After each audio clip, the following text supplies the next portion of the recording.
स्नेहा वाली जो है उस पर डेट नहीं पड़ी होगी क्योंकि डेट पता ही नहीं था क्लास में रहता है। कुछ ऊपर जो पहले के भी कटे हैं बेटा, एक बार गुड इवनिंग और लोग को ज्वाइन कीजिए, करने दीजिए 2 मिनट और।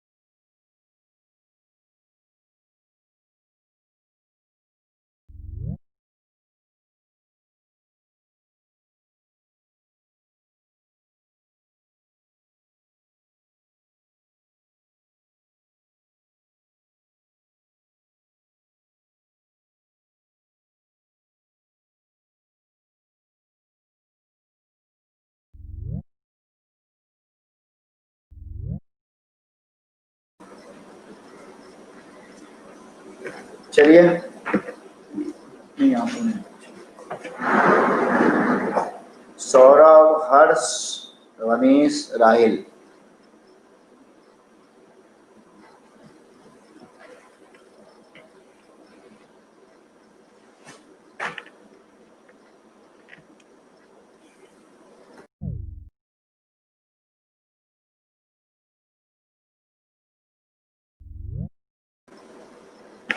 सारे बच्चों को आ रही मेरी आवाज, इसलिए देखो नेटवर्क अपना थोड़ा सा कहीं वीक तो नहीं है। सबको वॉइस क्लियर आ रही है, आवाज आ रही है सबको अच्छे से? हर्ष, सौरभ, बाकी राहिल, हाँ देखो देखो सबको आ रही है, सब लोग चैट में लिख रहे हैं।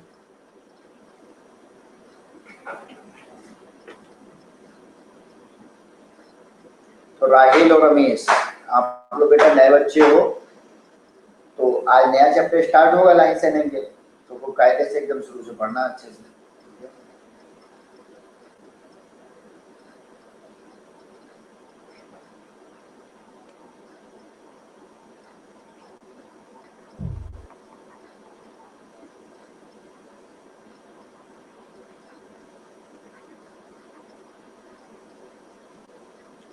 Lines and angles.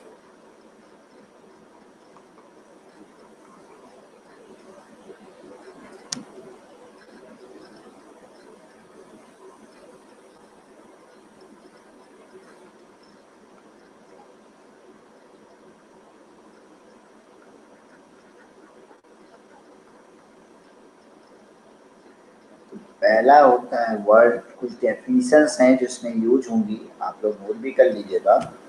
पहला होता है लाइन सेगमेंट। किसी को पता है लाइन सेगमेंट क्या होता है?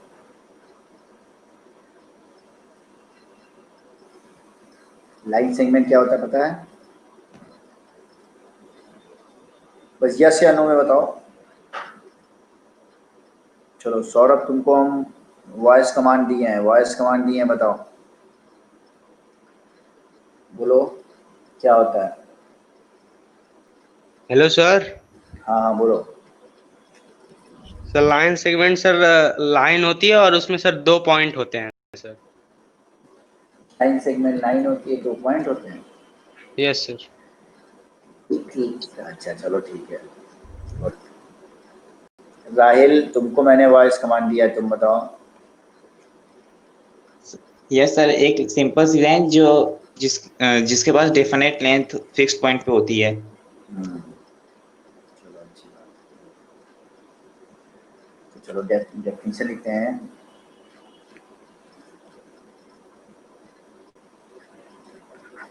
ए portion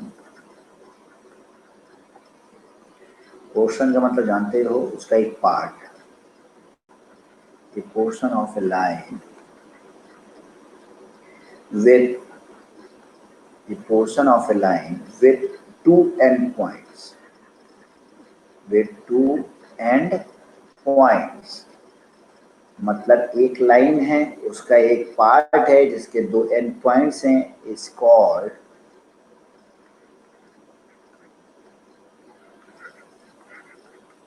line segment. It's called line segment. ठीक है।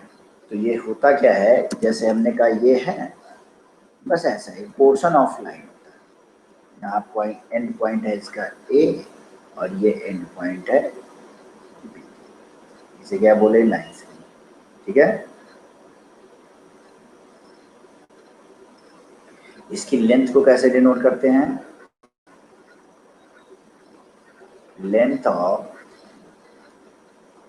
Line segment is denoted by A. इसकी लेंथ को ऐसे लिखते हैं ए बी। ए बी का मतलब क्या हुआ, ए पॉइंट ए है, एक पॉइंट बी है, उन दोनों के बीच की दूरी, उस दोनों के बीच की दूरी को ही क्या कहेंगे, ए बी से डिनोट करेंगे, ठीक है। और लाइन सेगमेंट ये है ए बी, जिसके दो क्या होते हैं, एक लाइन का एक पार्ट होता है, पोर्शन होता है, जिसके क्या हो, दो एंड पॉइंट होते हैं। चलो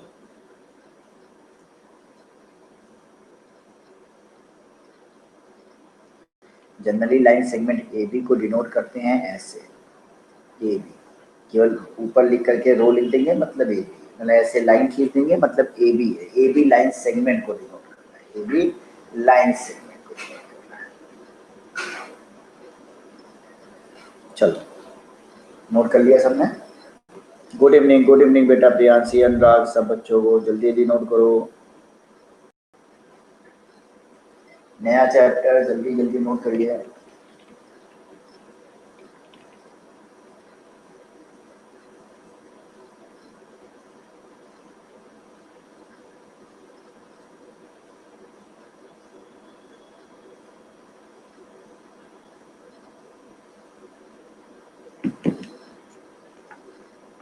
चलो अब दूसरा, सेकंड है रे। सेकंड क्या है, रे। रे किसे बोलते हैं, a part of line with one end point, a part of line with one end point is called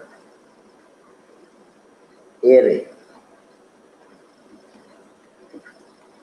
मतलब एक लाइन का पार्ट होता है जिसके क्या होते हैं, एक एंड पॉइंट होते हैं, जनरली इसको ऐसे डिनोट करते हैं। अगर एंड पॉइंट ए है तो ए से बी की तरफ एरो रहेगा, एंड पॉइंट बी है तो बी से ए की तरफ एरो, ठीक है। ये कैसा होता है, ऐसा, ठीक है। यहाँ मान लो पॉइंट ए है, यहाँ पॉइंट क्या है, और ये एरो, ये आगे जाएगी, आगे इस साइड में ये बढ़ते ही जाएगी, तो इसे बोलते हैं रे।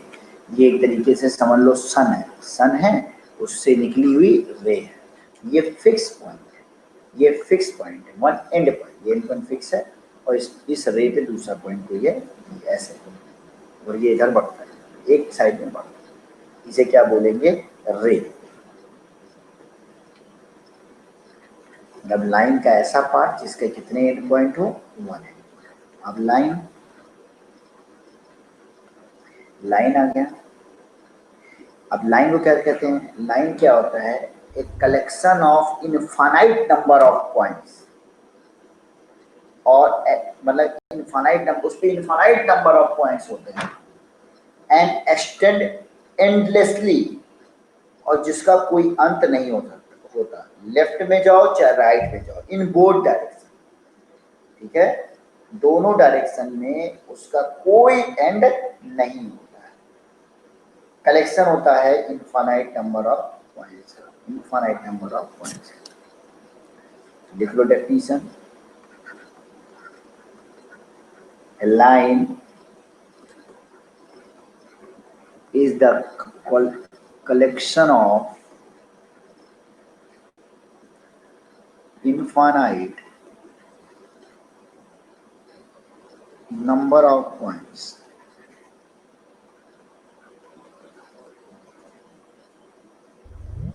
and extend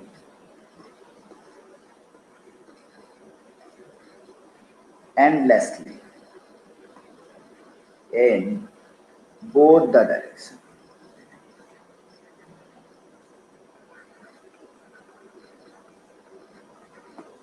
मतलब दोनों डायरेक्शन में उसका कोई अंत नहीं होता है। जनरली इसको ऐसे डिनोट करते हैं, दोनों तरफ एरो लगा देते हैं। मतलब एक लाइन अगर ऐसे रही, यहाँ कोई पॉइंट है ए, इस पे पॉइंट है बी, और इधर भी ऐसे ऐसे डॉटेड, और इधर दोनों साइड में ये बढ़ता ही जाएगा, दोनों साइड। इसे क्या बोलते हैं? लाइन बोलते हैं। जो एक्सटेंड करता है एंडलेसली इन बोथ डायरेक्शन, दोनों डायरेक्शन में एक्सटेंड करता है, जो खत्म हो एंडलेसली।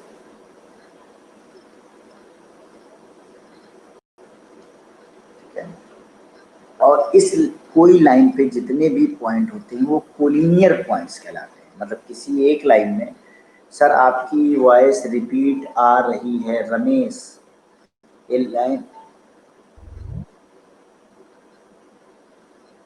आवाज रिपीट हो रही है, सबको बाकी लोगों को आ रही है आवाज अच्छे से। रमेश लिख के कह रहा है कि आपकी वॉइस रिपीट हो रही है, इसलिए कह रहे हैं बाकी बच्चों को आ रही है ना। रमेश आपका कुछ नेटवर्क इशू है, आप एक बार बैक करके फिर से इन कर लो, ठीक है।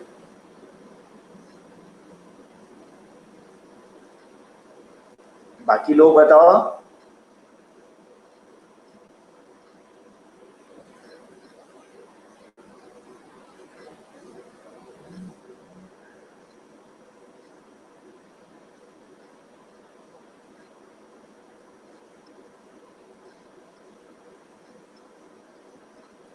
आ रही है, क्लियर है। अब सही आ रही पहले अच्छी से। हाँ तो बेटा अब सही आएगी ना। कभी भी ऐसा हो तो आप लोग बस 1 सेकंड के लिए बैक करके फिर से इन कर लिया तो आवाज एकदम सही आने लगेगी। वो कभी कभी ऐसा होता है कि आपका नेटवर्क खराब रहता है, तब ऐसी प्रॉब्लम रहती है बेटा। हम लोग साइड में एकदम आपका नेटवर्क फ्लक्चुएट कर गया या कुछ हो गया, तब ऐसी प्रॉब्लम आती है। क्लियर कर रहा हूँ मैं।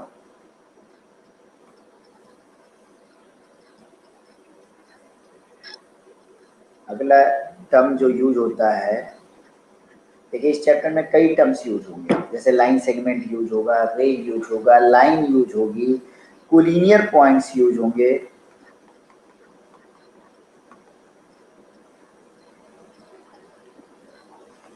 तो कोलिनियर पॉइंट्स किसे कहते हैं? कोलिनियर पॉइंट मतलब 3 या 3 से ज्यादा पॉइंट्स जो एक ही लाइन पे लाई करते हैं। जैसे भाई इधर है, इधर बढ़ता जा रहा है, इधर बढ़ता जा रहा है, ठीक है। ऐसे दोनों साइड में रो लगा दिया, ऐसे मतलब दोनों साइड में ये बढ़ रही है।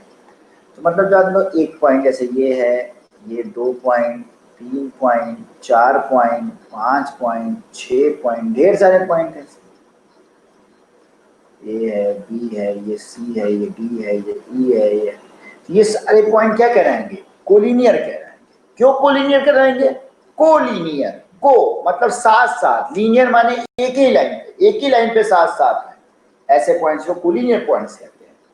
तो मतलब किसी एक ही लाइन पे ये सारे पॉइंट लाई कर रहे हैं, इन सबको मिला दोगे तो एक लाइन में, ऐसे पॉइंट्स को क्या कहते हैं? कोलिनियर पॉइंट्स कहते हैं। डेफिनेशन लिख लीजिए। मान लीजिए कभी कभी स्कूल में डेफिनेशन आती है पूछने के लिए एग्जाम में, if 3 or more points lie on the same line,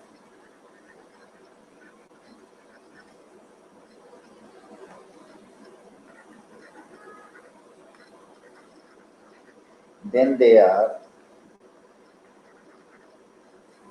called collinear point.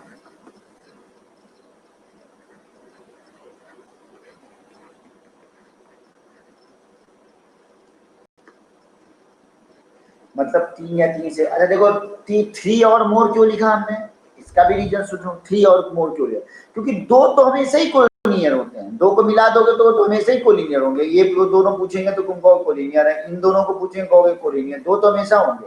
तीन कोलिनियर होने चाहिए, जैसे ये तुम कहोगे हाँ सर कोलिनियर है, लेकिन हम तुमसे पूछेंगे क्या ये और ये कोलिनियर है? नहीं, इन दोनों को मिलाओगे तो ये वाला पॉइंट इस पे लाई नहीं कर रहा है, इन दोनों को मिलाओगे तो ये लाई नहीं कर रहा है। दो तो हमेशा ही कोलिनियर होते हैं, इसलिए थ्री से देखते हैं, मिनिमम थ्री और मोर पॉइंट्स कोलिनियर तभी कहलाते हैं जब वो सेम लाइन पे लाई करें। ठीक है, जब वो क्या करें, सेम लाइन पे लाई करें। ठीक है, ऊपर बना के भी दिखा दिया है। अगला है नॉन कोलिनियर पॉइंट, वो भी तुम समझ लेना, ये तो दिखाने की भी जरूरत नहीं है। अगर तीन या उससे ज्यादा point does not lie on the same point, they are called non collinear point. चलो लिखा ही देते हैं।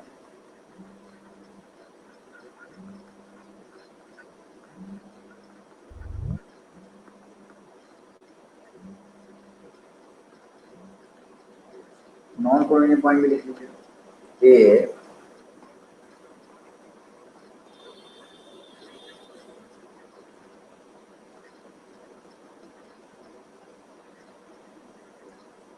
if three or more points does not lie on the same line,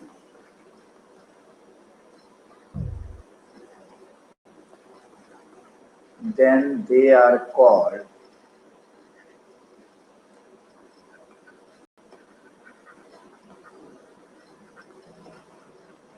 non-collinear points। इन्हें क्या बोलेंगे? नॉन कोलिनियर पॉइंट्स बोलेंगे। जैसे हमने ये कह दिया, ये लाइन है, तो मान लो हमने कोई पॉइंट ले लिया, इस पे एक पॉइंट ये ले लिया, एक पॉइंट ये ले लिया, एक पॉइंट ये ले लिया, एक पॉइंट ये ले लिया, एक पॉइंट ये ले लिया। मान लो ये ए है, बी है, सी है, डी है, तो ए बी सी तो कोलिनियर हुए, लेकिन कोई पूछे A D B non collinear, A D C non collinear, A B E non collinear. ठीक है, तो अगर पांचों पॉइंट कोई पूछे A B C D E क्या कोलिनियर है? नहीं, कोलिनियर नहीं है पांचों, क्योंकि एक लाइन पे लाई नहीं कर रहे। इसमें कोई पूछे A B C D E या सब कोलिनियर, हाँ ये सारे एक पॉइंट्स में लाइन पे लाई कर रहे हैं, इसीलिए ये सारे के सारे क्या है, कोलिनियर है। देखो अब वो वाले पॉइंट्स कोलिनियर नहीं। समझ में आया?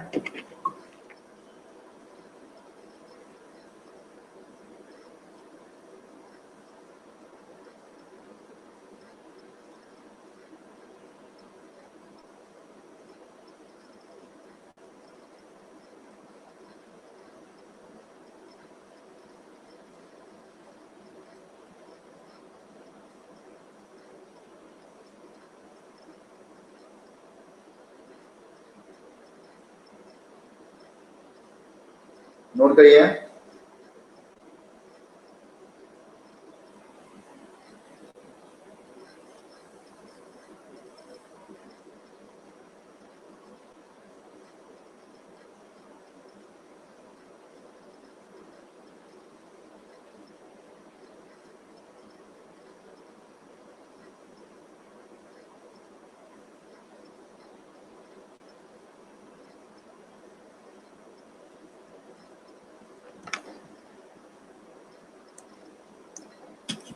बेटा एक सेकंड बस रुकिएगा, एक सेकंड, एक चीज देखना है मुझे।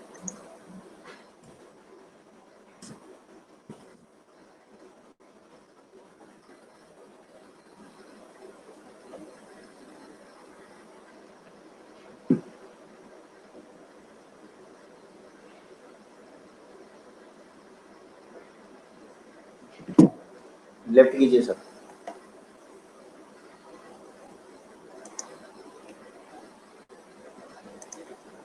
मैं ही हूँ।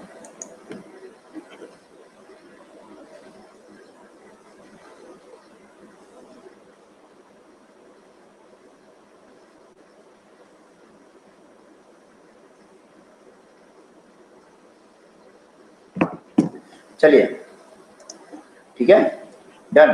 चलिए अब आगे बढ़ते बेटा, क्लियर कर रहे हैं इसको, नॉन कोलिनियर।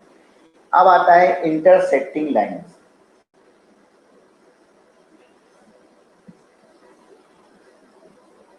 इंटरसेक्टिंग लाइन किसे कहते हैं?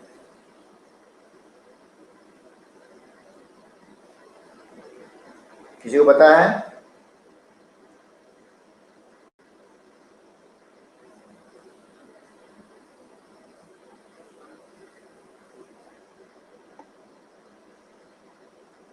इंटरसेक्टिंग लाइन किसी को पता है?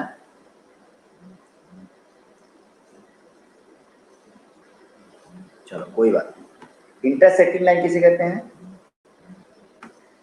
दो लाइन इंटरसेक्टिंग लाइन कब कहलाती है? जब दोनों का एक कॉमन पॉइंट हो। जैसे हमने कहा, ध्यान सुनना, जैसे हमने कहा क्या ये लाइन और ये लाइन इंटरसेक्टिंग है? हाँ, ये लाइन को आगे बढ़ा दो, मतलब ये तो इनफाइनाइट होती है ना, आगे बढ़ाया। अब ये इनका क्या है? Common point. जैसे ये लाइन है इंटरसेक्टिंग लाइन, क्योंकि ये कॉमन पॉइंट है। कॉमन पॉइंट का मतलब ये पॉइंट ऐसा पॉइंट है P जो L1 पे भी लाई कर रहा है और L2 पे भी लाई कर रहा है, L1 पे भी लाई कर रहा है और L2 पे भी लाई कर रहा है, तो ये कॉमन पॉइंट है। ठीक है, इंटरसेक्टिंग लाइन जब इनका कोई क्या हो कॉमन पॉइंट, तो उसे क्या बोलेंगे? Intersecting line. और इस कॉमन पॉइंट को क्या बोलते हैं? Point of intersection. अब बोलेंगे ना ये दोनों लाइन इंटरसेक्टिंग है? नहीं, ये दोनों पैरेलल है, ये कभी भी एक दूसरे को इंटरसेक्ट नहीं करेंगे। क्यों? और इनका कॉमन पॉइंट नहीं आया, कभी इंटरसेक्ट नहीं करेंगे तो कॉमन पॉइंट नहीं आएगा, कॉमन पॉइंट आएगा नहीं तो पॉइंट ऑफ इंटरसेक्शन मिलेगा नहीं, पॉइंट ऑफ इंटरसेक्शन मिलेगा नहीं तो इन लाइन को इंटरसेक्टिंग लाइन नहीं कहेंगे। तो एक छोटी सी डिफिनेशन लिख लीजिए।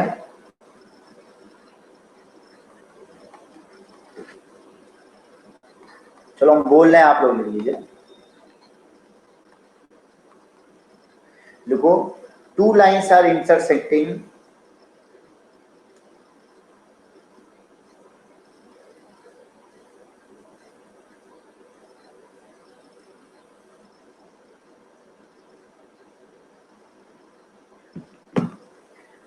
two distinct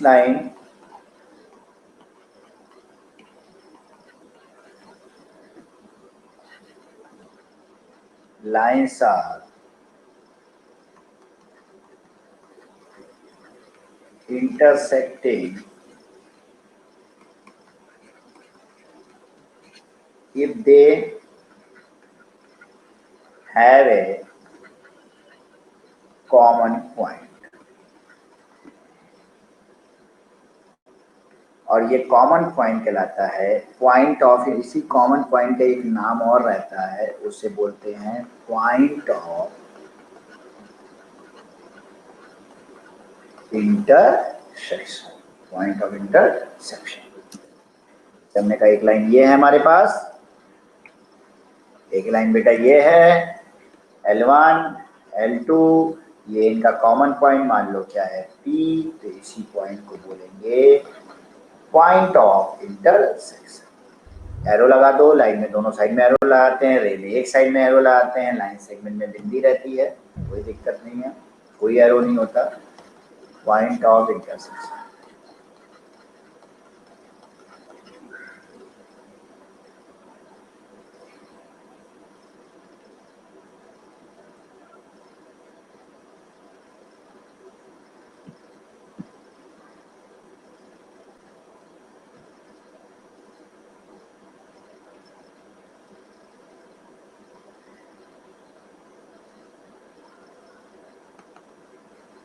क्लियर करो।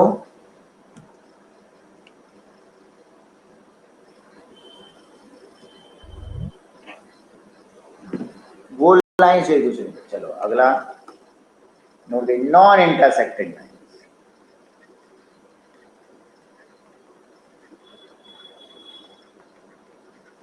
बस नॉन इंटरसेक्टिंग लाइंस को एक नाम और देते हैं, कैसी लाइन? Parallel line.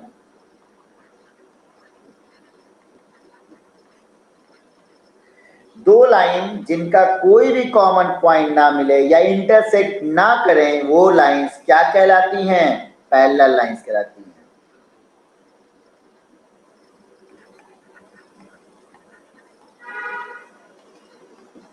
तो two distinct lines which do not intersect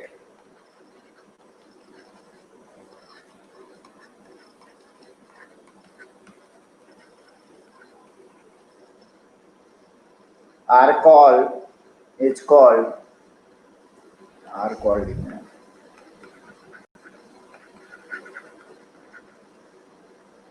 intersecting lines.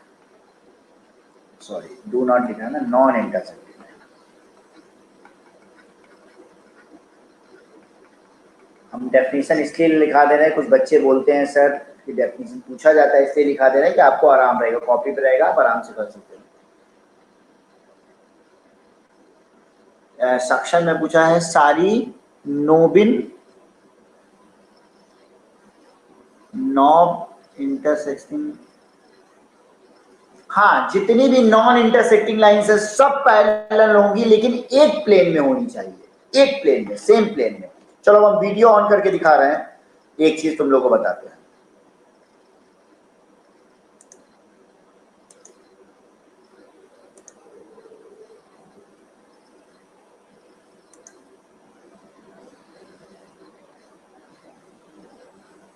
चलो सक्षम तो पूछे हो कि सारी इंटरसेक्टिंग लाइन क्या पैरेलल होंगी, तो हमने कहा हाँ, अगर वो क्या हो बेटा, एक ही प्लेन में हो। सक्षम क्या हो, एक ही प्लेन में हो, तो वो लाइंस क्या होंगी, हमारी इंटरसेक्टिंग लाइंस होंगी। ठीक है, जैसे देखो ये वाली लाइन है, एक ही प्लेन में अगर रख देंगे तो इंटरसेक्ट करेगी, लेकिन ऐसा भी हो सकता है कि दोनों लाइनें एक प्लेन में ना हो तो इंटरसेक्ट ना करें। जैसे ऐसे लाइन हो गए, ऐसे हो गए, ये दोनों पैरेलल नहीं है, दोनों पैरेलल नहीं है लेकिन इंटरसेक्ट भी नहीं कर रही है, पैरेलल नहीं है लेकिन इंटरसेक्ट भी नहीं कर रही है,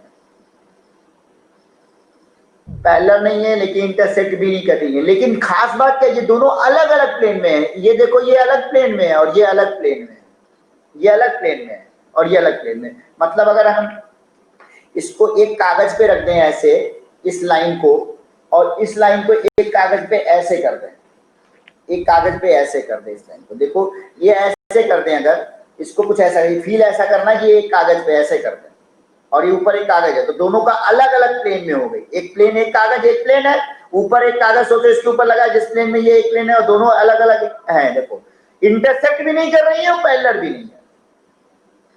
तो अभी हम जो बात कर रहे हैं, अभी जो हम बात कर रहे हैं सक्षम, कुछ नहीं दिख रहा, कुछ भी नहीं दिख रहा बेटा। अच्छा, अभी जो हम बात कर रहे हैं नॉन इंटरसेक्टिंग लाइंस की, तो lines are in same plane, same planes में। अभी ध्यान रखना, सारे बच्चों लोग को बोल रहे हैं, अभी हम जो भी लाइंस की बात कर रहे हैं वो एक ही प्लेन में बात कर रहे हैं, अभी हम किसी दूसरे प्लेन में जा ही नहीं है, सिर्फ 2 डायमेंशनल प्लेन की बात कर रहे हैं। ठीक है, वीडियो बंद कर रहे हैं नहीं तो बहुत लोगों का लैग करेगा। तो अगर 2 डायमेंशनल प्लेन की बात करेंगे तो 2 डायमेंशनल प्लेन में तो तुमने जो बोला है कि सर सारी नॉन इंटरसेक्टिंग लाइंस पैरेलल होंगी, सर सारी नॉन इंटरसेक्टिंग लाइंस पैरेलल होंगी, तो हाँ,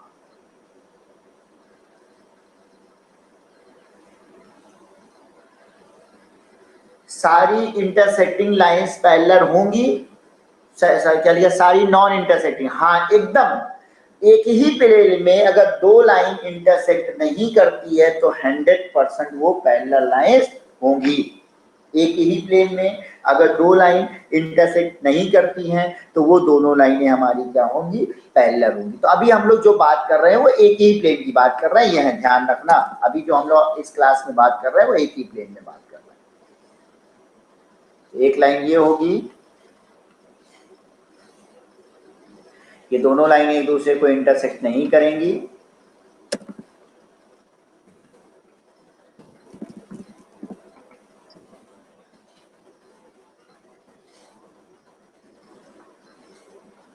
ये दोनों लाइनें क्या होंगी, पैरेलल। यहाँ पे मान लो लिख लिया ए, ये है बी, ये है क्यू और ये है आर, इनका कोई कॉमन पॉइंट नहीं है, no common point. No common point का एक नाम और देते हैं, पॉइंट ऑफ इंटरसेक्शन। तो ये एकदम ध्यान रखना, जो सक्षम ने लिखा था ये एकदम सही बात है कि जितनी भी नॉन इंटरसेक्टिंग लाइंस हैं वो हमेशा नॉन पैरेलल होंगी, अरे सॉरी पैरेलल होगी। जितनी भी नॉन इंटर, अगर लाइन इंटरसेक्ट कर रही है तो पैरेलल नहीं होगी, लाइन इंटरसेक्ट कर रही है तो पैरेलल नहीं होगी, इंटरसेक्ट नहीं कर रही है पैरेलल होगी।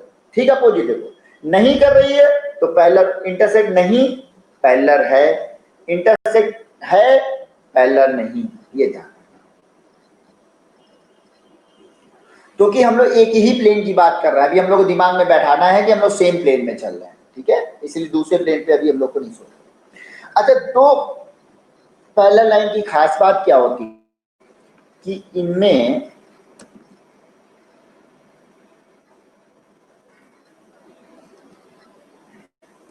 इन लाइनों के बीच की दूरी परपेंडिकुलर डिस्टेंस, ये जो इसको बोलते हैं परपेंडिकुलर डिस्टेंस, जैसे हमने कहा ये है, हमने कहा ये परपेंडिकुलर डिस्टेंस है, इन दोनों लाइनों के बीच का परपेंडिकुलर डिस्टेंस है। हमने कहा ये है ए डैश, ये B dash, A double dash, B double dash, A triple dash, B triple dash, तो ये सारी परपेंडिकुलर डिस्टेंस है। तो पैरेलल लाइन की खास बात क्या होती है कि इनके बीच की परपेंडिकुलर डिस्टेंस हमेशा सेम रहती है।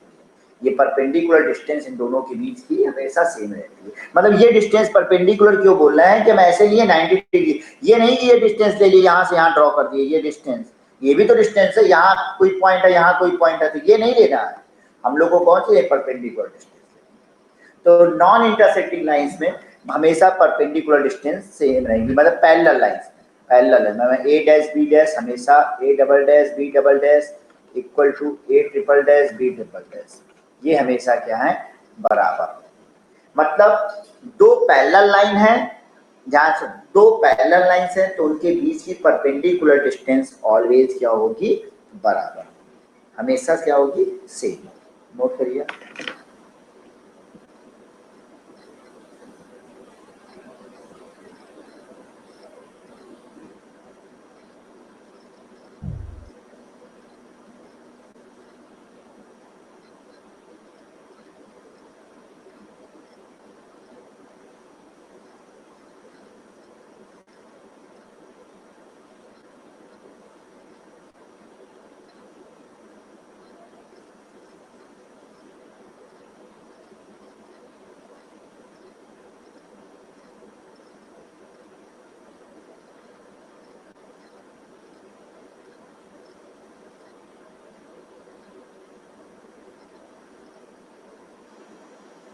नोट करो जल्दी से, आगे बढ़े। नोट हो गया? पहले तुम लोग समझा करो, तुम नोट किया करो, क्योंकि हम टाइम देंगे आपको नोट करने का।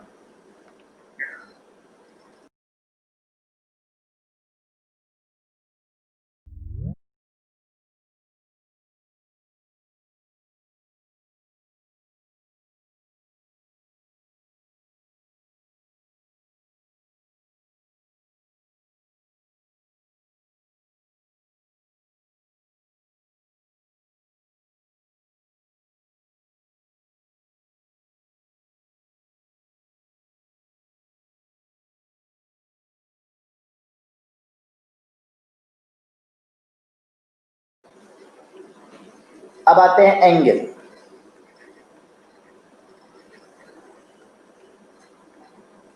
छोटे छोटे डेफिनेशंस हैं, इनको करना बहुत जरूरी है क्योंकि ये सारे टर्म्स यूज ही होंगे हम लोग में।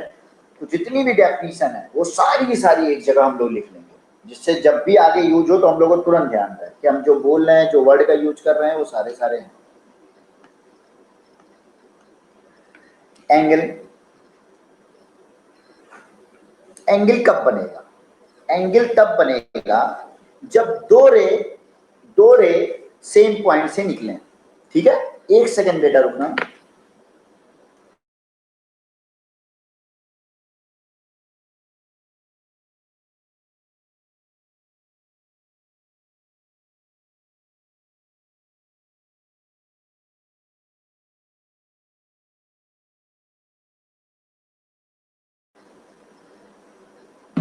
तो एंगल क्या होता है? एंगल कब बनता है? एंगल तब बनता है जब दो रे ओरिजिनेट हो सेम एंड पॉइंट से। मतलब अभी नोट कुछ नहीं करना है, पहले हम समझना है। एक एंड पॉइंट है, मान लो ए, यहां से दो रे ओरिजिनेट सेम एंड पॉइंट से, तो इनके बीच में क्या बन जाएगा, एंगल बन जाएगा। जो रे एंगल बना रही हैं इनको आर्म्स कहते हैं, ये भी आर्म कहलाएगी, ये दोनों को क्या कहेंगे, आर्म्स कहेंगे, दो आर्म्स, ठीक है। और ये एंड पॉइंट को वर्टेक्स कहते हैं, एंड पॉइंट को क्या कहते हैं, वर्टेक्स कहते हैं। और इन दोनों को क्या कहते हैं, आर्म्स कहते हैं। और एंड जिन दोनों से एंगल, जो दो रे से एंगल बन रहा है, उन दो रे को क्या बोलेंगे, आर्म्स बोलेंगे। और एंड पॉइंट को क्या बोलते हैं, वर्टेक्स बोलते हैं, ठीक है। तो पहले तो एंगल लिख लें, मान लिया एंगल की ही डेफिनेशन आ गई। An angle form when two rays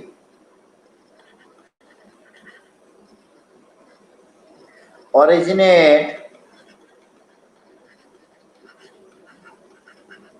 from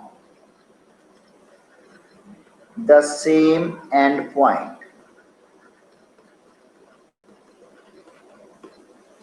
ठीक है। और ये सब लिखाने की जरूरत ही नहीं है। The ray making an angle are called the arms of angle, जो रे मेक कर रही है उसे आर्म्स, ये सब बता ही दिया, ये दोनों को आर्म्स कहते हैं। और इस एंड पॉइंट को क्या कहते हैं, वर्टेक्स कहते हैं, ठीक है। तो अब देखेंगे टाइप्स ऑफ एंगल, नोट कर लिया होगा आपने, आगे बढ़ना है। अब लिखेंगे types of angle.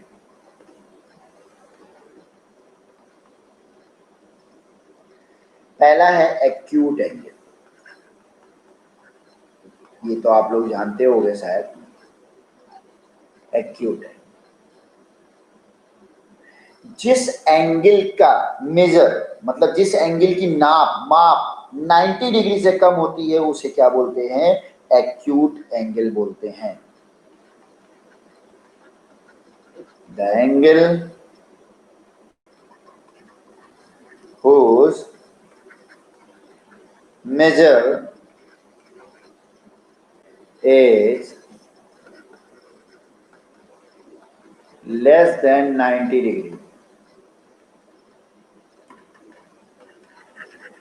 is called an acute angle। जिस एंगल की नाप 90 डिग्री से कम होती है उसे क्या बोलते हैं, एक्यूट एंगल बोलते हैं।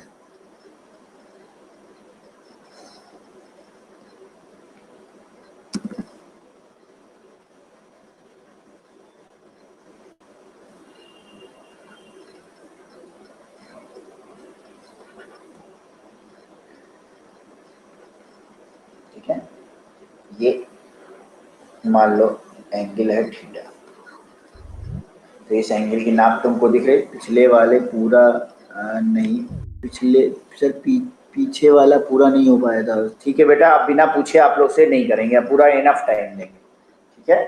कोई बात नहीं बेटा, पीछे वाला फिर से दिखा देंगे आपको, आप छोड़ दो फिर से दिखा देंगे। अरे इसको करो, हम तुमको इनफ टाइम देंगे, कोई दिक्कत नहीं।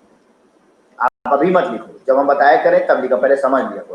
तो एक्यूट एंगल किसे कहते हैं, द एंगल जिसका मेजर 90 डिग्री से कम होता है उसे क्या कहते हैं, एक्यूट एंगल कहते हैं। मतलब जो थीटा है वो हमारा क्या होना चाहिए, 0 से 90 डिग्री के बीच में, ठीक है, 0 डिग्री से 90 डिग्री के बीच में। नोट करिए।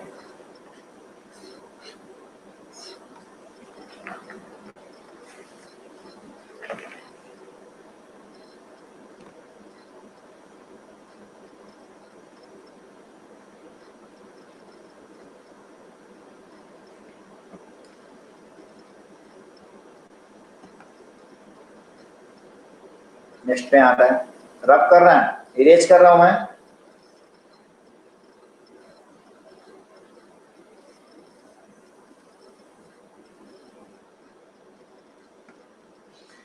सेकंड है राइट एंगल।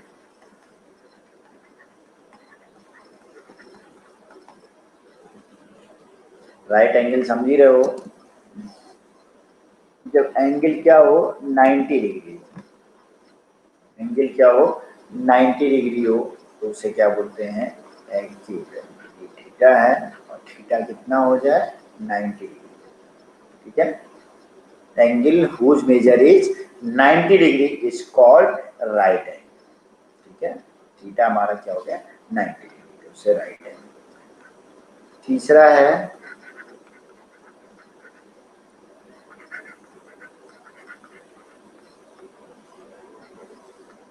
ऑब्ट्यूस एंगल, मतलब एंगल हमारा क्या होना चाहिए 90 डिग्री से ज्यादा, 90 डिग्री से ज्यादा हो जाए, उसे क्या बोलेंगे ऑब्ट्यूस एंगल बोलेंगे। मतलब ये थीटा है और थीटा क्या हो जाए ग्रेटर देन 90 डिग्री, यहाँ पे थीटा हमारा ग्रेटर देन क्या हो जाए 90 डिग्री, उसे क्या बोलेंगे। अच्छा ऐसे 90 से ज़्यादा, 90 से ज़्यादा हो जाए 180 से कम हो जाए, ठीक है, उसे क्या बोलते हैं ऑब्ट्यूस।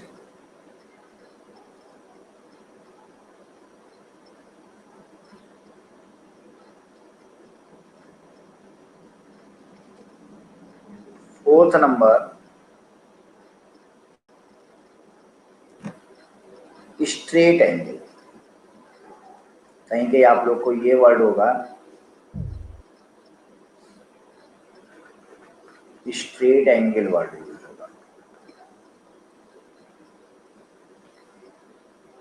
तो हमारा मतलब एक तरीके से ये सोचो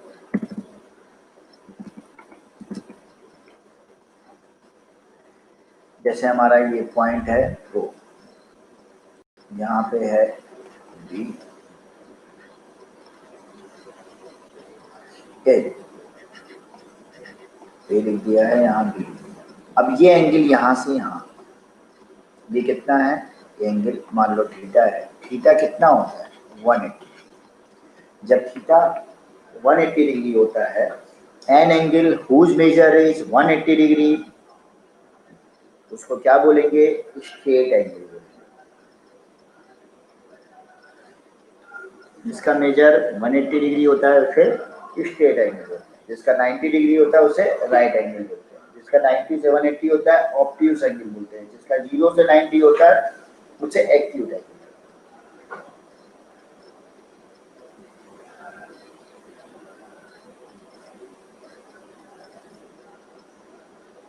ओके ओके बेटा, ओके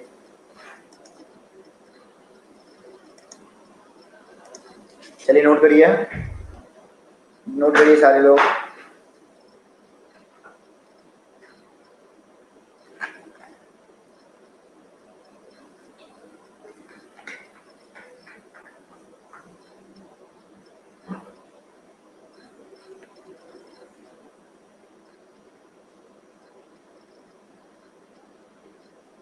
हो गया, और भी लोग कर लीजिए, सौरभ और भी सब लोग कर लीजिए।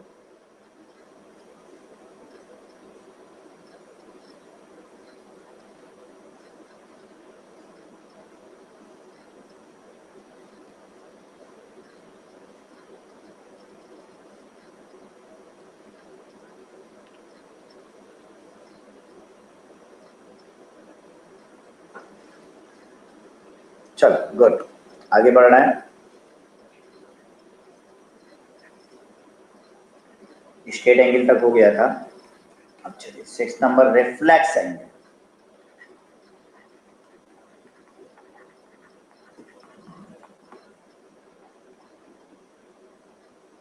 An angle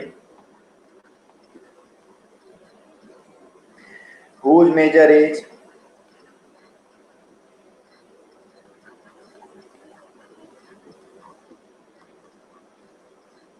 more than 180 degree but less than 360 degree is called a reflex angle, ठीक है।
सॉरी बेटा, साउंड नहीं आ रहा था, साउंड नहीं आ रहा था बेटा वो, ठीक है।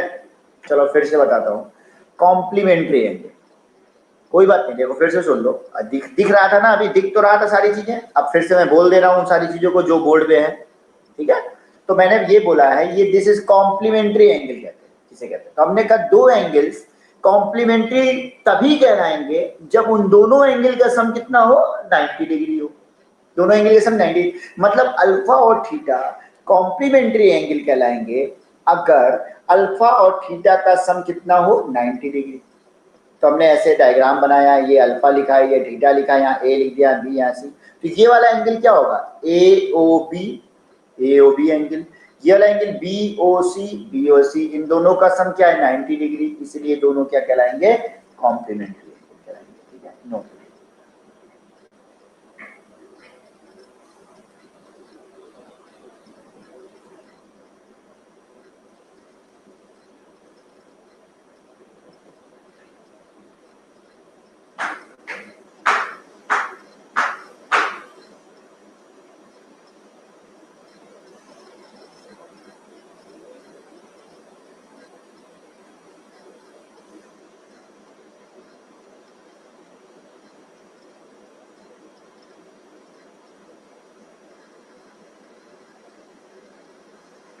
नोट हो गया, नोट कर लो बेटा।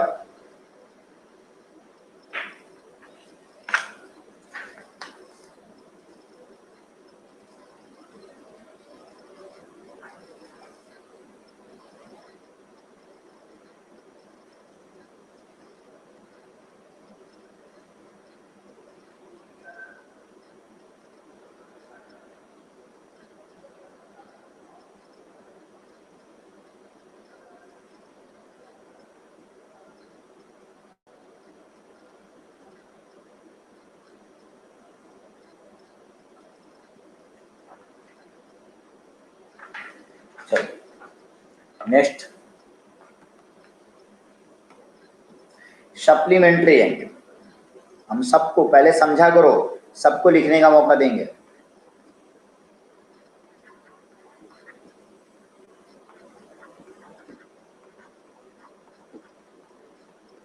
सप्लीमेंट्री, उसमें 90 था, बस इसमें 180 होगा। Two angles whose sum is 180 degree, two angles are called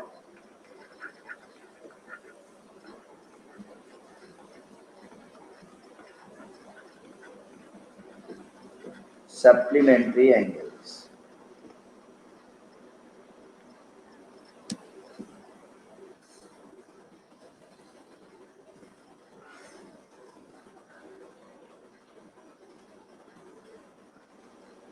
ठीक है,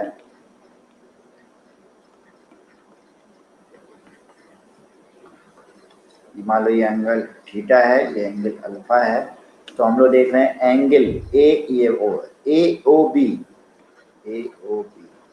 plus B O C, angle B O C ये कितना है 180 डिग्री। ए ओ बी मतलब थीटा प्लस अल्फा कितना है 180 डिग्री। ये दोनों एंगल क्या कहलाएंगे,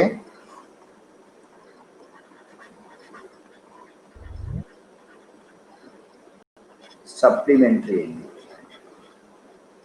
तो दो एंगल जिनका सम 180 डिग्री है, वो एंगल एक दूसरे के लिए क्या होंगे, सप्लीमेंट्री। जल्दी नोट करो।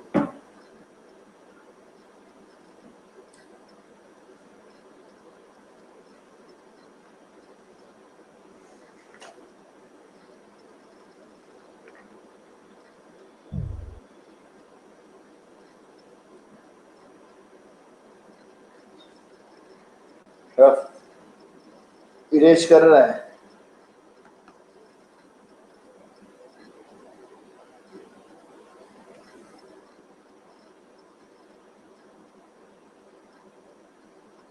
इरेज कर दिया।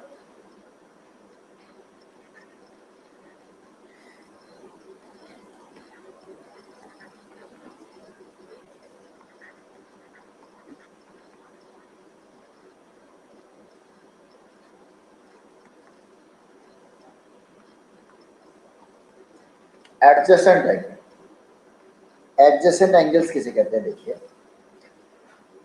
तो पहले नोट कर लीजिए, उसी हिसाब से समझ में आ जाएगा। टू, अभी हम आपको समझाते हैं।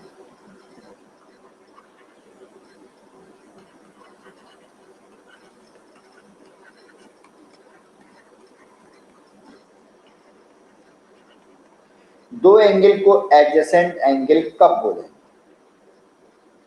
इफ, अगर नंबर पहला पॉइंट, दो एंगल्स हैं, दोनों को एडजेसेंट एंगल बोलेंगे। कब बोलेंगे? पहला, they have the same vertex. पहला है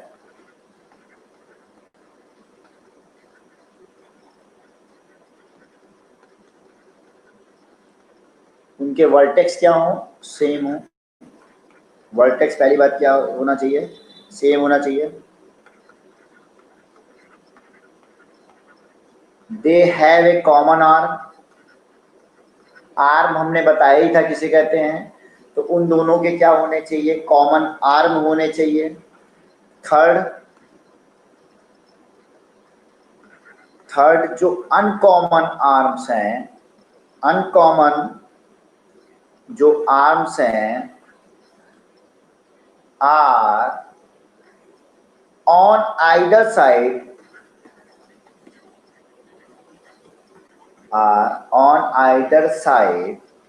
are on either side of the common arm। मतलब जो, देखो भाई ध्यान समझ लो। पहला हमने कहा दो एंगल्स को एडजेसेंट एंगल कब बोलेंगे? तो सबसे पहला कि उनका क्या होना चाहिए? वर्टेक्स समान, उनका सेम होना चाहिए। जो वर्टेक्स है वो सेम, पहली बात। दोनों एंगल्स का वर्टेक्स क्या होना चाहिए? सेम होना चाहिए। दूसरी बात, they have a common arm. उनका आर्म क्या होना चाहिए? वो कॉमन, जो आर्म है वो कॉमन हो, एक आर्म कॉमन होना चाहिए। तीसरा, जो अनकॉमन आर्म है, जो कॉमन नहीं है आर्म, वो कॉमन आर्म के एक साइड हो, तो एक लेफ्ट में हो तो एक राइट में हो, एक राइट में हो तो एक लेफ्ट में, ऐसा होना चाहिए। दोनों अलग अलग साइड में होना चाहिए। ठीक है?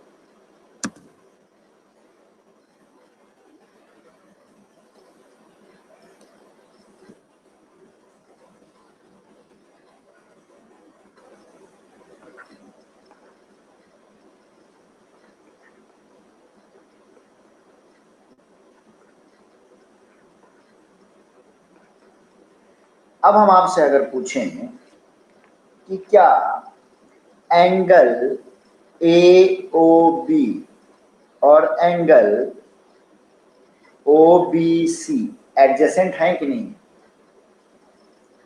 एडजेसेंट है कि नहीं? तो तुम तीनों पॉइंट चेक करो। पहला पॉइंट, दोनों के कॉमन वर्टेक्स हैं, सेम वर्टेक्स है, मतलब सेम वर्टेक्स है। हाँ, ए ओ बी का और बी ओ सी का वर्टेक्स क्या है? ओ ई है। तो लिख लो। ये तो पहले तीनों लिखते हैं, वर्टेक्स। वर्टेक्स हम लिखते हैं, वर्टेक्स दोनों का क्या है? सेम है। दूसरा पॉइंट, ये तो ए पॉइंट हो गया। बी पॉइंट क्या चेक करना है? आर्म। आर्म कॉमन है, तो देखो, ये देखो ए ओ बी में और बी ओ ए में ओ बी आर्म कॉमन है। ओ बी जो आर्म है वो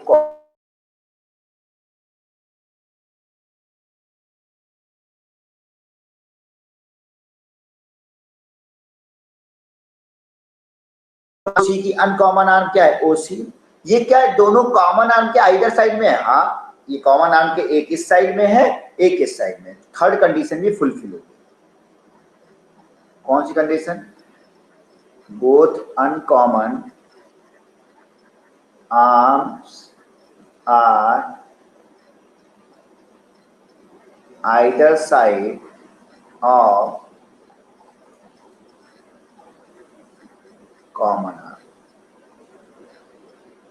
पहला वर्टेक्स सेम है, तो ये दोनों एंगल क्या हो गए? तो ये एंगल और ये एंगल, दोनों एंगल क्या हो गए? ये दोनों एंगल को फिर क्या कहेंगे? दोनों एंगल को एडजेसेंट एंगल।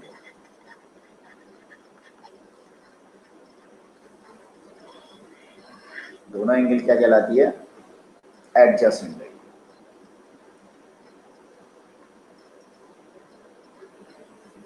समझ में आया? अब ये बताओ, किसी को डाउट हो तो पूछ लो। दो एडजेसेंट एंगल निकालने का तरीका समझ में आया? बहुत इसलिए सिंपल वे में हमने बता दिया। अगर इसको नोट कर लो, अच्छे से देख लो, तो तुम्हें कभी भी एडजेसेंट एंगल निकालने में दिक्कत नहीं होगी।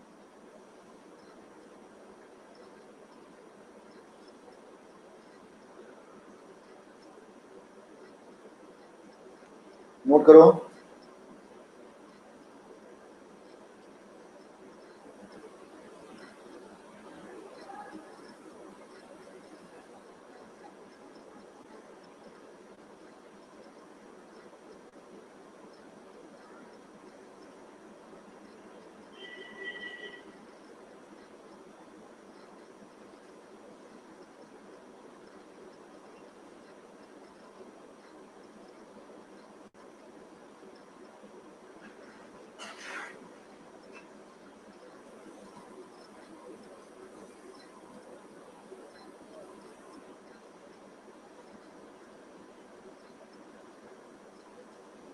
नोट कर लीजिए जल्दी से एकदम।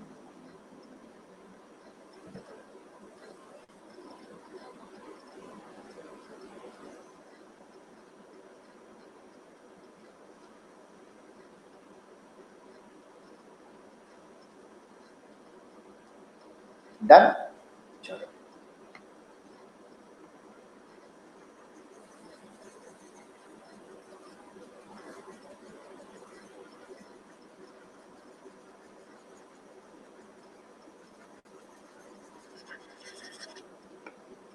मान लो इसी में दूसरा हम पूछते हैं, कॉमन आर्म और दे देते हैं, एंगल COA दे देते हैं और एंगल COB दे देते हैं। COA दे देते, COB दे देते। हाँ कॉमन आर्म तो ही है इसमें। अब बताओ ये दोनों एडजेसेंट हैं कि नहीं? दोनों एडजेसेंट हैं कि नहीं?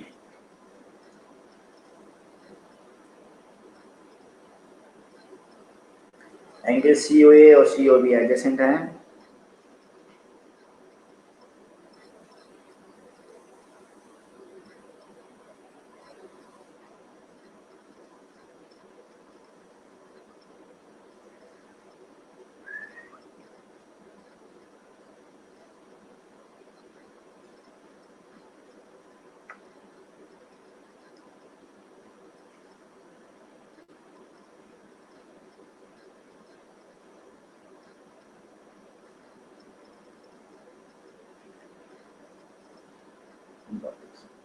वर्टेक्स सेम तो है, COA बीच वाला ही तो वर्टेक्स होता है, COA और COB, COA और COB, COA और COB तो वर्टेक्स सेम नहीं है गधा? सौरभ, सौरभ वर्टेक्स सेम है। पहला पॉइंट देखो, हैव सेम वर्टेक्स, तो वर्टेक्स तो बेटा दोनों का क्या है, वो सेम ही है। सौरभ समझ में आया? सौरभ समझ में आया? सेकंड पॉइंट की कॉमन आर्म होनी चाहिए, कॉमन आर्म होनी चाहिए। तो देख लो COB और COA, तो CO हमारी कॉमन आर्म है, एकदम सही है। कॉमन आर्म हमारी OC एकदम सही है, दोनों में है। थर्ड पॉइंट क्या कह रहा है, COA, जो COA और COB में देखो कॉमन आर्म तो ये है, अनकॉमन आर्म कौन सी है? COB में अनकॉमन ये है और COA में अनकॉमन ये है। लेकिन तुम ध्यान दो दोनों क्या है, सेम साइड में है, कॉमन आर्म के राइट साइड में दोनों सेम साइड में है। तो थर्ड पॉइंट सेटिस्फाई नहीं किया। इसमें क्या है, uncommon arms are same side of common arm, so इसलिए क्या हो जाएगा, दोनों क्या है, अनकॉमन आर्म्स हैं, वो अनकॉमन आर्म जो हैं वो कॉमन आर्म्स के सेम साइड में है, सेम साइड में है। सो क्या हो जाएगा, यहां पे लिख दे रहा है, ये दोनों क्या होंगे, not adjacent angle, adjacent angle नहीं हो, ध्यान रखना। उसका कारण ये नहीं था कि वर्टेक्स सेम नहीं, वर्टेक्स तो सेम है, कॉमन आर्म भी है, लेकिन जो अनकॉमन आर्म है वो सेम साइड में नहीं है। ये समझ में आया? थर्ड पॉइंट नहीं है मतलब तीसरा पॉइंट ये है बेटा कि देखो COA, COA ध्यान से देखो, COA और COB में ये तो कॉमन है, ये वाली आर्म कॉमन है, और COA में ये अनकॉमन है, COB में ये अनकॉमन है, ये तो दोनों में कॉमन है, ये दोनों अनकॉमन है। तो अनकॉमन वाली कॉमन के एक ही साइड में है, कॉमन के एक ही साइड में हो गई, इसलिए क्या हो गए, एडजेसेंट एंगल नहीं है। हाँ एक कॉमन आर्म इधर होती है, एक इधर होता है, एक मतलब कॉमन अनकॉमन के एक साइड में एक का होता है, एक साइड में एक का होता है, तब तो हमारे एडजेसेंट हो जाते हैं। लेकिन ये जो दोनों अनकॉमन है ये इस कॉमन वाले के सेम साइड में है, ठीक है।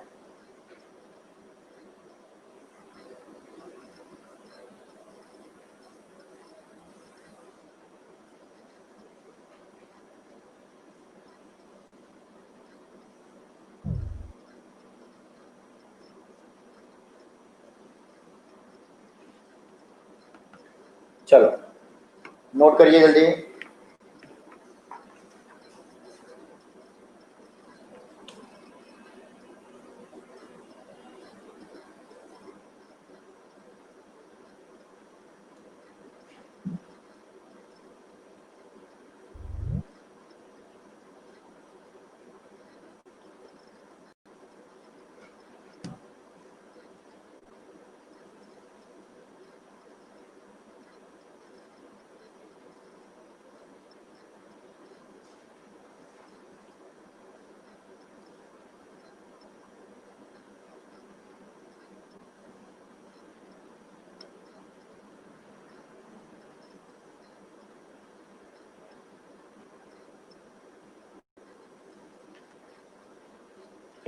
चलो हो गया, क्वेश्चन नोट करिए।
बहुत ही आसान है ये।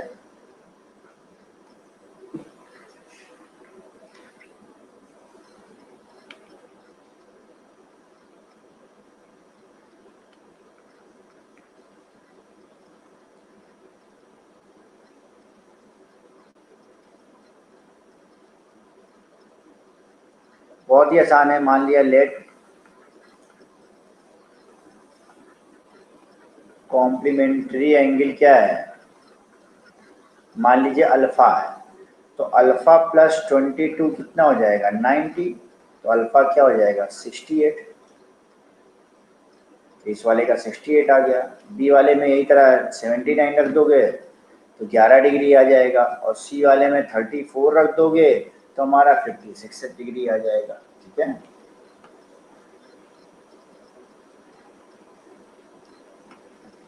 अगला क्वेश्चन है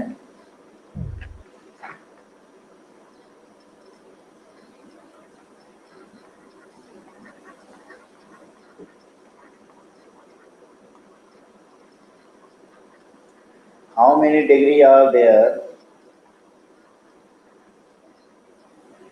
is an angle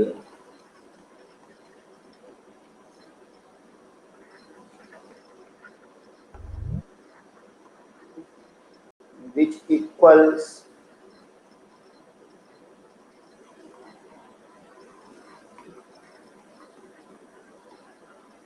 two-thirds of its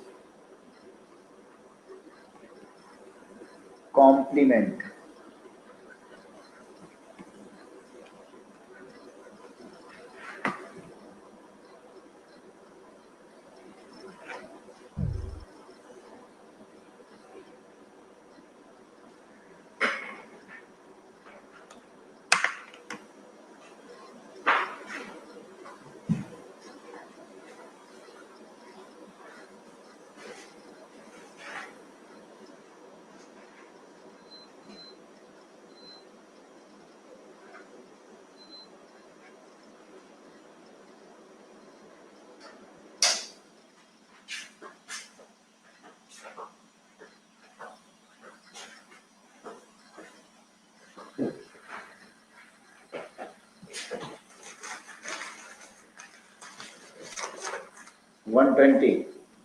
one twenty आया है।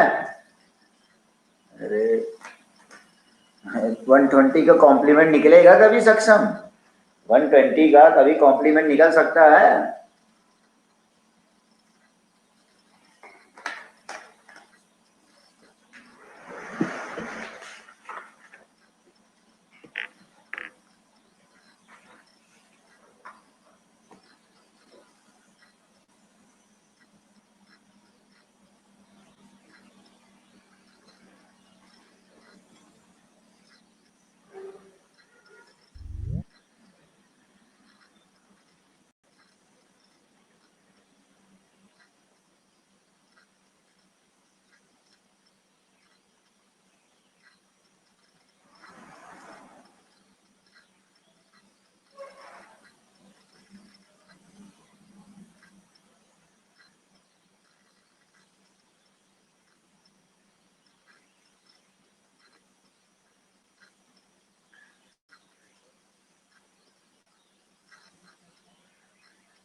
गया।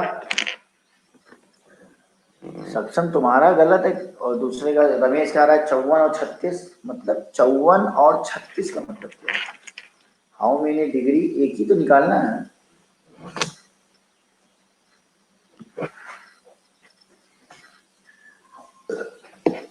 एक ही तो निकालना है ना बेटा।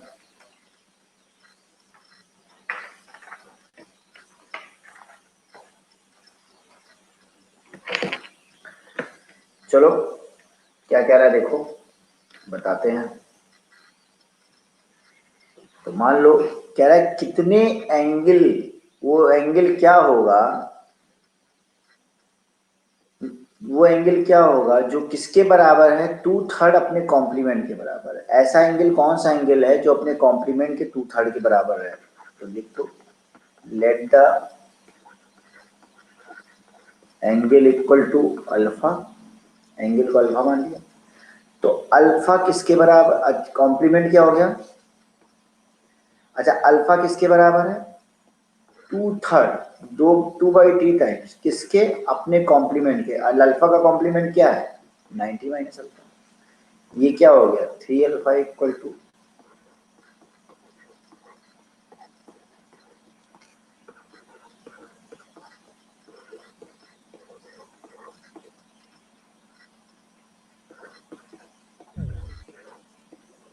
अल्फा क्या हो गया, 36 डिग्री हो गया।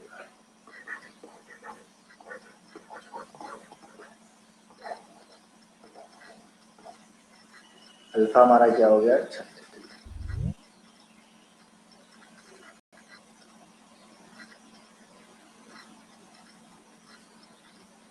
अच्छा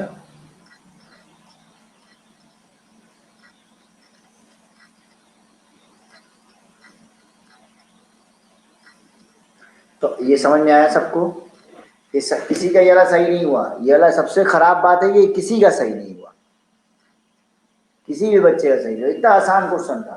वो कह रहा है ऐसा कौन सा एंगल है जो अपने कॉम्प्लीमेंट्री एंगल के इसके बराबर है, 2/3 के बराबर। तो आसान से तो था,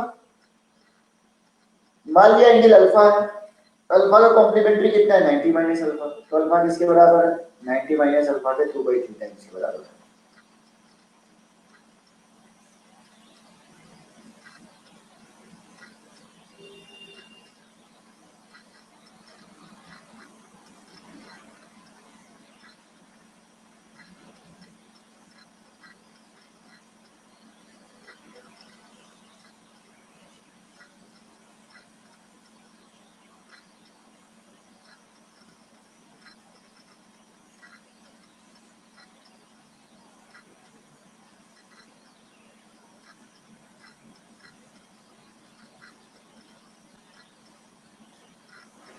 चलिए अगले पे आइए।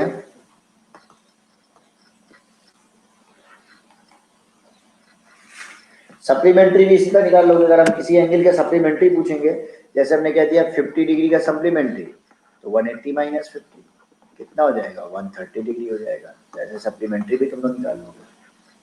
क्वेश्चन करो, 2 सप्लीमेंट्री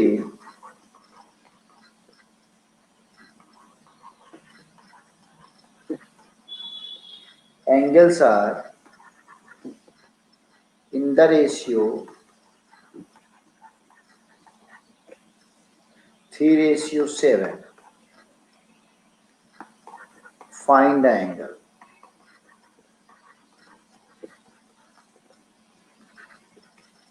कह रहा है दो सप्लीमेंट्री एंगल्स जो किस रेशियो में है, 3:7 में है, तो एंगल्स बताना।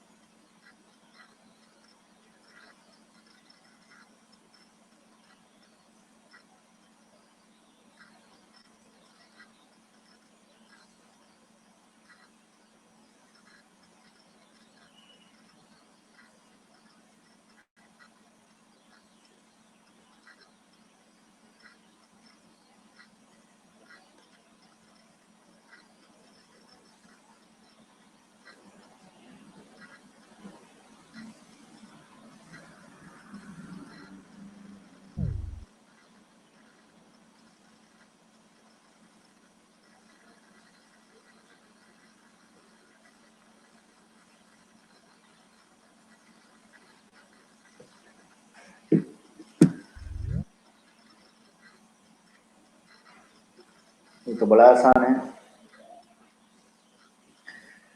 दो सप्लीमेंट्री एंगल का रेशियो इतना है, तो लेट एंगल्स क्या हो जाएंगे, 3x degree and 7x degree. तो दोनों का सम निकाल दिया, वो किसके बराबर, 180 के बराबर। तो 10x कितना हो गया, 180, इससे x आ गया 18 डिग्री। तो एंगल्स क्या हो जाएंगे, 18 इंटू 3 54 डिग्री, 18 इंटू 7 126 डिग्री हो गया। ठीक है, ये सबका सही हुआ।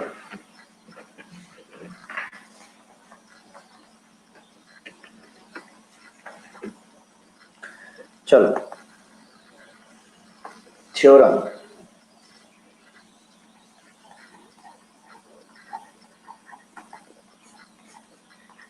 पहली थ्योरम हम लोग पढ़ेंगे, ए two lines intersect each other,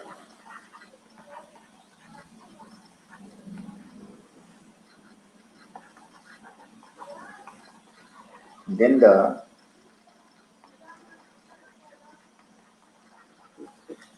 vertically opposite angles are equal। अगर दो लाइन इंटरसेक्ट कर रही हैं एक दूसरे को, तो वर्टिकली अपोजिट एंगल्स उनके क्या होंगे, इक्वल।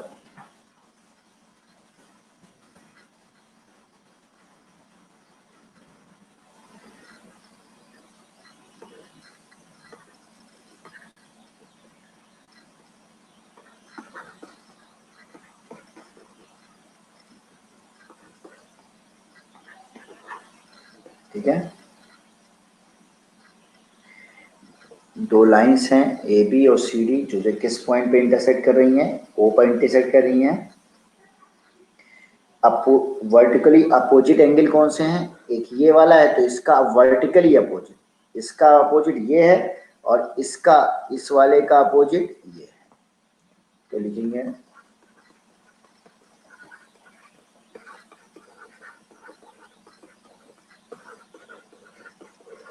तो वर्टिकली अपोजिट एंगल्स कौन कौन से हैं, पहला ए ओ सी, अगर एंगल ए और सी है तो किसके बराबर है, बी ओ डी।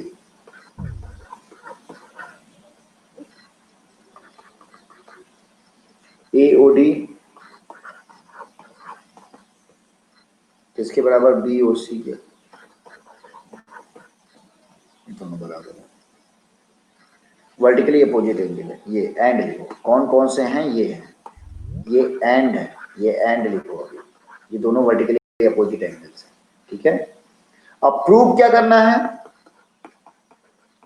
हम लोग को प्रूव क्या करना है, पहला कि एंगल ओ ए ओ सी किसके बराबर है, बी ओ डी के बराबर है। सेकंड हमको क्या प्रूव करना है, एंगल ए ओ डी किसके बराबर है, एंगल बी ओ सी के बराबर है। ये हमको प्रूव करना है।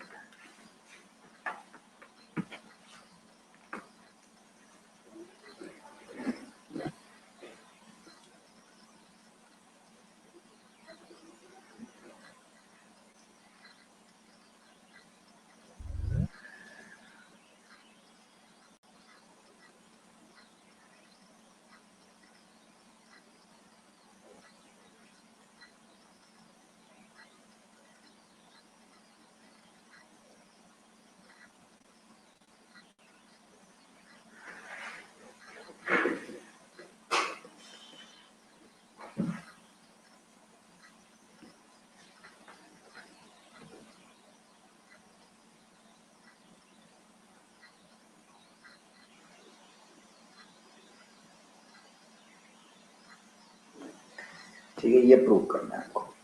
अच्छा, उसके पहले हम लोग एक चीज जान लें कि एक वर्ड यूज होगा, लीनियर पेयर ऑफ एंगल्स। क्या यूज होगा, लीनियर पेयर्स ऑफ एंगल। उसको जान लो। चलो इसको प्रूव करेंगे हम लोग नेक्स्ट क्लास में, इसको प्रूव करेंगे, ठीक है, यहीं पे प्रूव करेंगे। उसके इसको रफ कर रहे हैं, इसको लिख लो, रफ कर रहे हैं। उसके पहले हम एक चीज बता रहे हैं, लीनियर पेयर ऑफ एंगल्स बोलते हैं। यहाँ तक नोट कर लिया, क्लियर करो।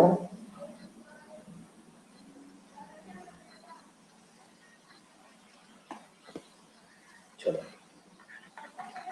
पहले वर्ड ये जरूर कर लो, ये छूट गया है, लीनियर पेयर ऑफ एंगल, ये छूट गया था एक्चुअली, ने एडजेसेंट एंगल के बाद ही बताना चाहिए था, तो ये छूट गया, लीनियर पेयर ऑफ एंगल्स।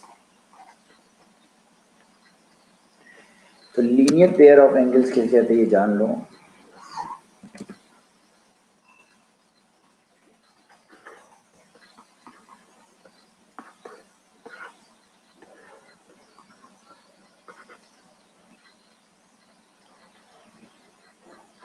अच्छा, एंगल AOB और एंगल BOC ये हमारे क्या है, एडजेसेंट एंगल हैं।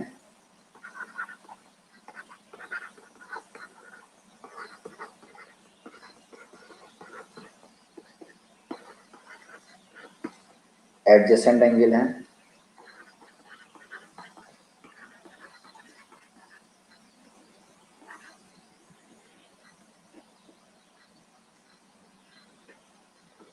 ठीक है, इफ अब linear pair of angle, adjacent angle को लीनियर पेयर ऑफ एंगल कब बोलेंगे? एडजेसेंट एंगल्स का ही एक पार्ट है लीनियर पेयर ऑफ एंगल। जैसे अभी यहाँ पे एक रे जाती, सोचो ऐसे रे यहाँ जाती, तो ये और ये हम कहते थे एडजेसेंट एंगल है, कॉमन पॉइंट भी, कॉमन वर्टेक्स भी, और दोनों अलग अलग है, ठीक है। लेकिन एडजेसेंट एंगल का एक ऐसा टाइप जिसमें जो नॉन कॉमन आर्क्स हैं, जैसे OA और AD, वो एक लाइन को फॉर्म कर दें। किसको फॉर्म कर दें? लाइन को। जैसे यहाँ पे होता, अगर मान लो C होता, तो ये भी एडजेसेंट एंगल, ये और ये एडजेसेंट एंगल होते, ये और ये, लेकिन OA और OC लाइन को फॉर्म नहीं करते। लेकिन अभी के केस में देखो कि जब OA और AC क्या कर जाए, लाइन को फॉर्म कर जाए। एडजेसेंट एंगल जिनके अनकॉमन आर्क, एडजेसेंट एंगल जिनके अनकॉमन आर्क क्या फॉर्म कर जाए, लाइन को फॉर्म कर जाए, उसे क्या बोलेंगे? लीनियर पेयर ऑफ एंगल्स बोलेंगे।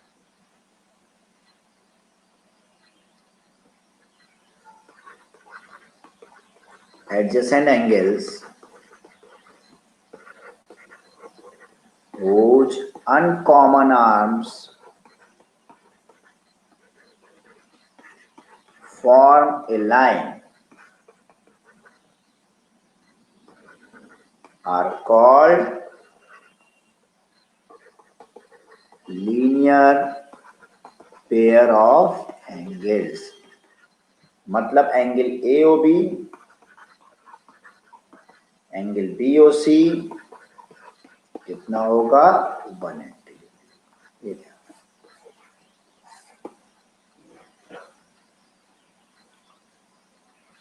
हाँ एकदम, उस एंगल्स का सम 180 डिग्री होता है, ये ध्यान रखना।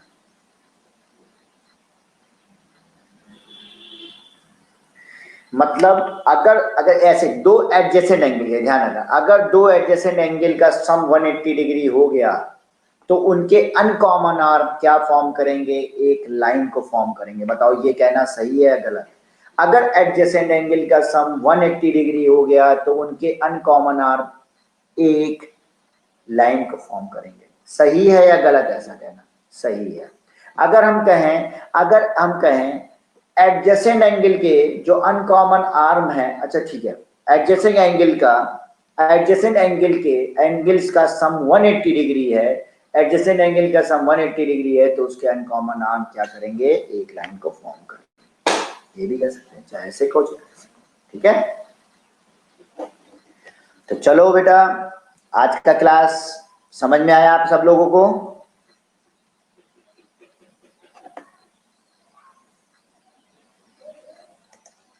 सब लोगों को समझ में आया ना अच्छे से? चलो कोई बात नहीं, नया चैप्टर था, समझ में भी आया। ज्योमेट्री का हम लोगों ने नया चैप्टर स्टार्ट किया है।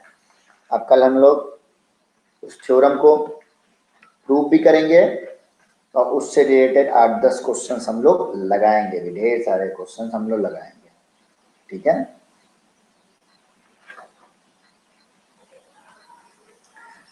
दो तीन थ्योरम है आप लोगों में, जो कुछ थ्योरम तो ही हैं, उसको प्रूव करेंगे और ढेर सारे क्वेश्चन उस पर लगाएंगे, जिससे हमेशा हम लोग को ज़्यादा से ज़्यादा प्रैक्टिस हो। तो चलो बेटा, बाय बाय, नेक्स्ट क्लास में मिलते हैं।